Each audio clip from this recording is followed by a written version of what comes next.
So 15 months ago, I was at home with a 4-year-old son and a 4-month-old baby. It was deep in the pandemic and the birth had been traumatic, and I was suffering from what I now know was intense postpartum anxiety. I legitimately thought I was having a heart attack for 3 months, every day, all day. And I was sitting there with my crying baby, nursing her, and scrolling through Facebook. And all I was seeing was articles about, why the pandemic was worse than ever 2 years in, why my aunt that I met at a Christmas party once had some really raunchy, awful political views. And it was just negative. And then fortunately, I stumbled across an article that was like, oh, this photographer made $100,000 in a month selling their art. And I thought, oh, hey, I have a 20-year backlog of photography. Maybe I could get into this. Now, as we all know, 3 months later, the market collapsed, and that was unrealistic. But the point is, it got me inspired to try. Because in the past, I had taken pictures for myself.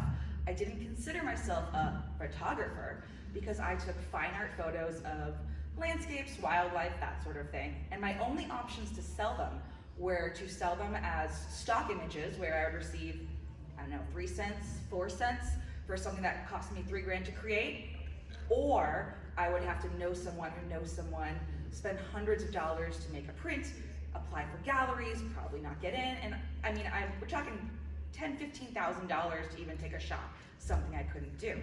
And here came NFTs, where it was so new, and the cost of entry was just, are you willing to learn, and are you willing to spend a little money? So I minted my first piece on ETH, and I fell in love, and I started going to Twitter Spaces, and I met a wonderful community of people, some of them are here today, who let me talked about art, talked about photography. We have Joanne here, who a year ago was like, stop saying you're not a photographer, you're a photographer. I blame you for that. And it was so great to find my community. People started buying my art. It felt like validation. I felt like, oh, I can do this. I am capable of this. I am an artist.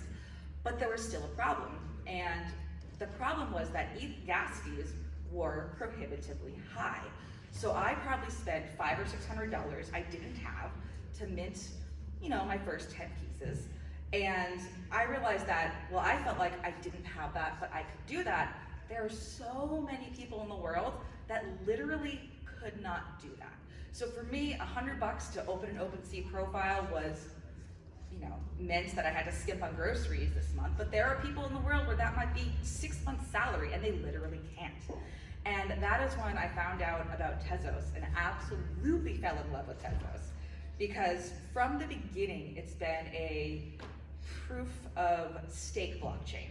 So back a year and a half ago, I would post my landscape photography on, Instagram, say I was selling as NFT, and trolls, with a point, would say, how dare you mint Yosemite on ETH? ETH's destroying the planet. I know that's not true anymore, but a year and a half ago, that was a legitimate problem. Tez never had that problem, so I kind of fell in love with it there. And then the other, good thing was the gas fees have always been low. We're talking when ETH would be $800 to mint a piece, Tez was 11 cents, which provides the opportunity to take risks for both artists and collectors. So as an artist, I can mint my body of work that is landscapes, but then I can mint some birds and see if anyone reacts. It's not gonna cost me $600 to see if it sticks. As a collector, I am now a collector, don't tell my husband. I can take risks on new artists from all over the world because I'm not spending hundreds of dollars to collect a piece. I'm spending 10, 15. And if their work resonates, enough people spend 10, 15 that they can make a career out of it. Because Tezos has this network of low gas fees, I am able to network and connect with artists from, one of my best friends is a Ukrainian refugee. Like someone else I know grew up in Kenya. People are from all over the world, and it's truly equitable. So the blockchain makes these promises of opportunity and equality, inclusiveness, but because of the cost prohibitive issues of Ethereum, that's not totally true. But on Tezos, it is true. You can spend $5 or $10 and start your art career.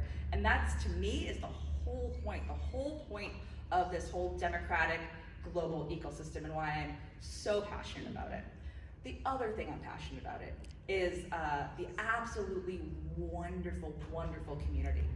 On the Tezos network of artists, there isn't the competition that exists in the traditional art world or even the Ethereum art world, people want to support each other. We formed groups like the Teztunas and Fotez and Teztown, where the whole point is to run events to cross-market each other. So it's artists trying to build this art community together, and if you get a sale, I'm happy for you genuinely, but I also feel that it's good for me because we're working together to build this. And it's such a wonderful place to learn and grow and learn about art that I don't think existed even 3 years ago or 4 years ago. The traditional art market doesn't have anything like that.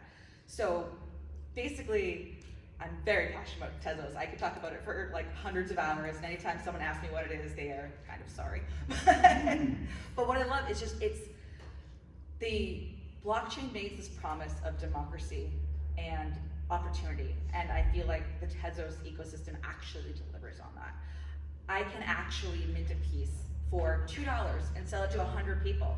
Could I, as me, who nobody knows, sell a piece for $1,000 tomorrow? Probably not. But can I sell 100 for $2, Tez? Yeah, and I have. Can I keep doing that over and over and over again until it's a thing? Yeah, I have. So the barriers have been removed, decreased, and I think it's truly magical. Yeah, so Tez is magical. Give it a shot. Thank you.